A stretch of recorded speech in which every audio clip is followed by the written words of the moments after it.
जागो जागो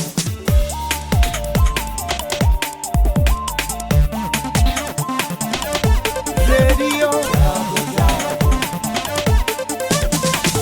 रेडियो जागो 90.4 FM।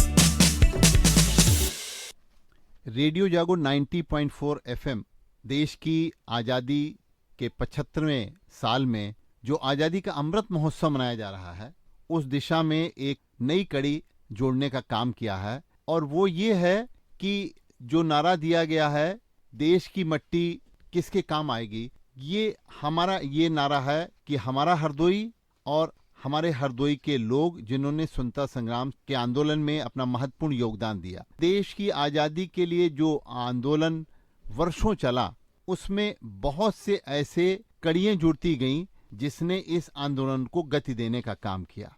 और उसमें एक कड़ी थी जिस समय महात्मा गांधी ने नमक आंदोलन चलाया था। ये नमक आंदोलन दांडी यात्रा के नाम से इसको जाना जाता था और ये नमक सत्याग्रह आंदोलन महात्मा गांधी के नेतृत्व में देश में सविनय अवज्ञा के रूप में चलाया गया। 12 मार्च 1930 से लेकर के 5 अप्रैल 1930 तक ब्रिटिश नमक एकाधिकार के खिलाफ प्रतिरोध और अहिंसक विरोध के प्रत्यक्ष कार्रवाई का अभियान जो चलाया गया, उसको नमक आंदोलन का शब्द दिया गया। हरदोई में इस नमक आंदोलन में अग्रणी भूमिका निभाने वाले रणजीत सिंह के पौत्र डॉक्टर AK सिंह हमारे साथ रेडियो जागो 90.4 FM स्टूडियो में आए हुए हैं और हम जानेंगे कि आपके बाबा रणजीत सिंह जी कहाँ के रहने वाले थे और उन्होंने किस तरीके से नमक आंदोलन में अपनी भूमिका निभाई और वो कब कब जेल गए, किस वजह से उनको जेल हुई। आज हरदोई की ये मट्टी स्वतंत्रता संग्राम में किस तरीके से उसने अपना योगदान दिया। हम लोग हरदोई के सबसे पिछड़े क्षेत्र के रहने वाले थे, जहाँ पर 3 जनपदों की सीमाएं जुड़ी हुई हैं। वहाँ पर 5 नदियाँ भी वहाँ पर बहती हैं।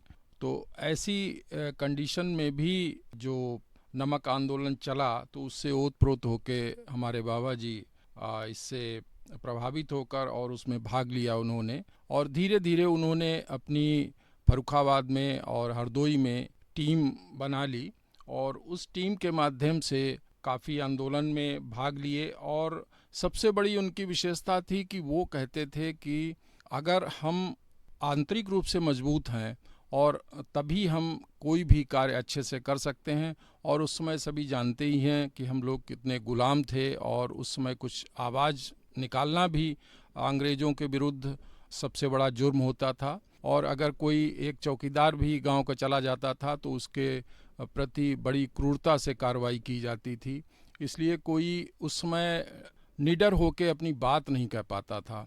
और इसके लिए वो आर्य समाज का भी उन्होंने सहारा लिया। आर्य समाज के माध्यम से वो जाति पाति के विरोधी थे। आर्य समाज में सभी लोग जानते हैं स्वामी दयानंद ने इस आंदोलन को चलाया, जिससे काफ़ी स्वतंत्रता संग्राम सेनानी निकल के आए और उन्होंने अपने को पहचाना। अगर हम स्वतंत्र हैं तो आगे आने वाली पीढ़ियों को भी हम स्वतंत्र कर पाएंगे और जो हमारी भारतीय संस्कृति है उसको हम आगे अपनी जो पुनर्जीवित कर पाएंगे। तो इसके लिए उनकी दोनों तरीके से प्रयास रहते थे।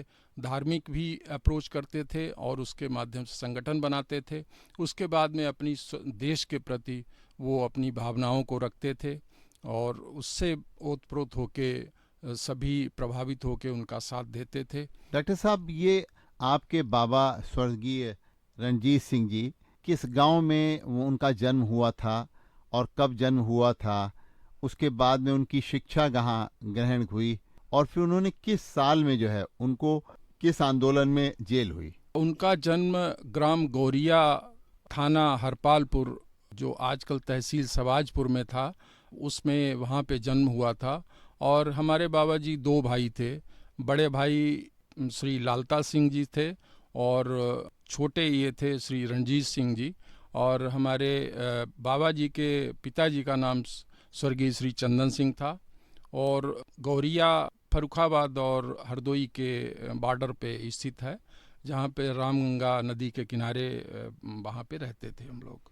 और इनकी शिक्षा के बारे में तो बहुत मुझे जानकारी नहीं हो पाई, लेकिन वो प्राइमरी में शिक्षा उनकी हुई थी, लेकिन उसके बाद में वो आर्य समाज से जुड़ने के बाद में वो काफ़ी उनको ज्ञान था और हम लोगों को भी संस्कार जगाने में वो काफ़ी प्रयासरत रहते थे और उसमें उनका सफलता भी मिलती थी।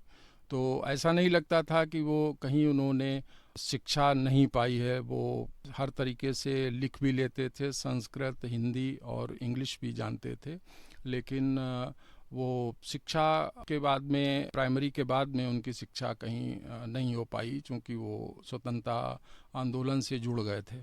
ये कब स्वतंत्रता आंदोलन में और किस आंदोलन में जुड़े स्वतंत्रता संग्राम सेनानी स्वर्गीय रंजीत सिंह जो आपके बाबा थे? सबसे पहले 1930 में नमक आंदोलन में उन्होंने ग्राम खसौरा है एक हम लोगों के गांव के पास में, वहाँ पर नमक आंदोलन चला के नमक बनाने का प्रयास किया था। उनका नाम पुलिस के रिकॉर्ड में आ गया और घर पे छापा मारा गया, तो वो फिर वहाँ से सीढ़ेपुर एक गांव है हमारे गांव के पास में, वहाँ पर छिप गए जाके। उसके बाद में उनका वहाँ पर वारंट भी कट गया था। तब एक जगह वो सीढ़ेपुर के आसपास सभा कर रहे थे, तो वहीं पे अंग्रेजों ने उन्हें गिरफ्तार कर लिया था 1932-33 में।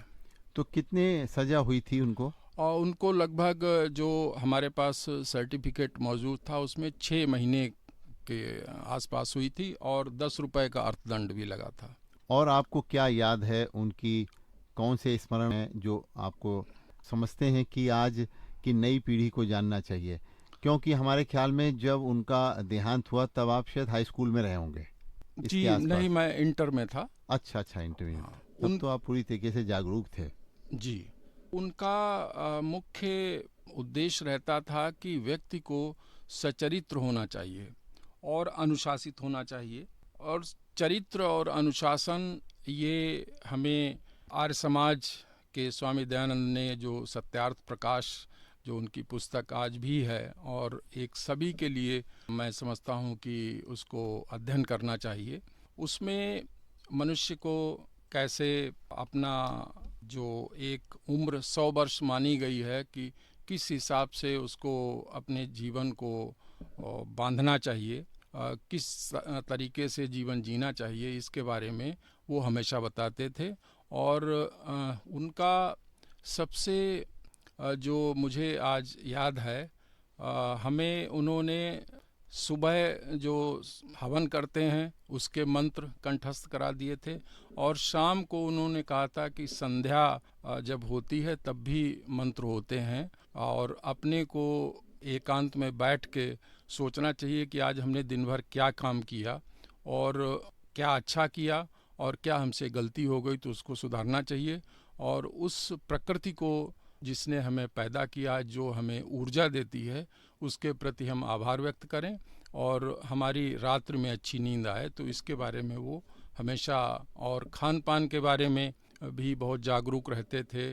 पानी साफ पीना चाहिए और नहाने के भी, और जो भी दिनचर्या आजकल हम लोग प्रभावित हो गए हैं पाश्चात्य संस्कृति से, उसके बारे में बहुत विरोध करते थे कि जो भी हमारी भारतीय संस्कृति है उसके प्रति हम लोग जानें और अपने आगे आने वाली पीढ़ी को भी बताएं, जिससे हम लोग स्वस्थ रहें। और जब स्वस्थ शरीर में ही स्वस्थ मन का वास होता है, और तभी हम अपने जो भी कार्य हैं, चाहे वो सांसारिक कार्य हों, चाहे वो देश के प्रति समर्पण हो, तभी हम कर सकते हैं।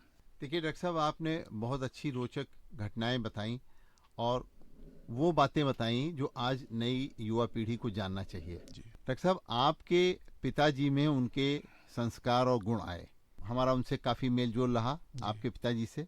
और स्वर्गीय धर्मेंद्र सिंह जी ने स्वतंत्रता संग्राम के आंदोलन में भाग नहीं लिया, लेकिन कभी ऐसा नहीं लगता था कि इन्होंने स्वतंत्रता संग्राम के आंदोलन में भाग नहीं लिया। उनका समर्पण, उनका निस्वार्थ भाव, देश के प्रति उनकी भावनाएं, और उसी का ये नतीजा रहा कि रुइया गढ़ी में जो वहाँ पर स्मारक बना है उसमें उनका योगदान रहा और सक्रिय योगदान रहा।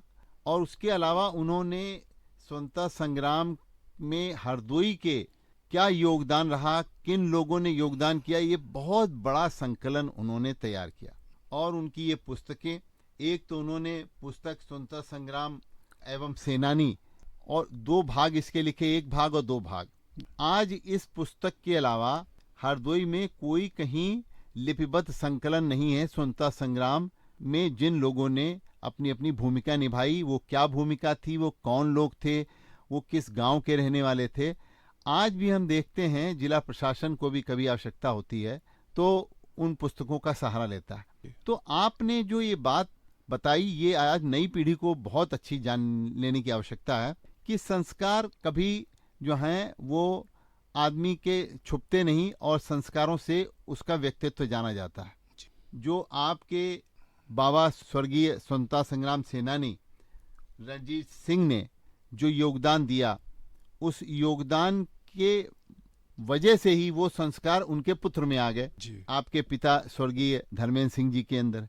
और आप भी चूंकि इतने दिन सरकारी सेवाओं में रहे और आपके ही इन संस्कारों और इन गुणों को देख करके आपको इस समय लोकपाल हरदोई में बनाया गया है और आप लोकपाल बनाए गए हैं मनरेगा। तो मनरेगा योजना में उत्तरदायित्व जो दिया गया है, ये देखिए आपके परिवार के संस्कारों की वजह से ये सरकार भी इस तरीके के लोगों को प्रोत्साहित करती है। आज हमारे रेडियो जागो 90.4 FM स्टूडियो के श्रोताओं को स्वतंत्रता संग्राम में आपके बाबा स्वर्गीय रणजीत सिंह जी का योगदान क्या रहा और किस तरीके से उन्होंने अपनी भूमिका निभाई, इसके बारे में बहुत रोचक जानकारी दी। इसके लिए बहुत बहुत धन्यवाद।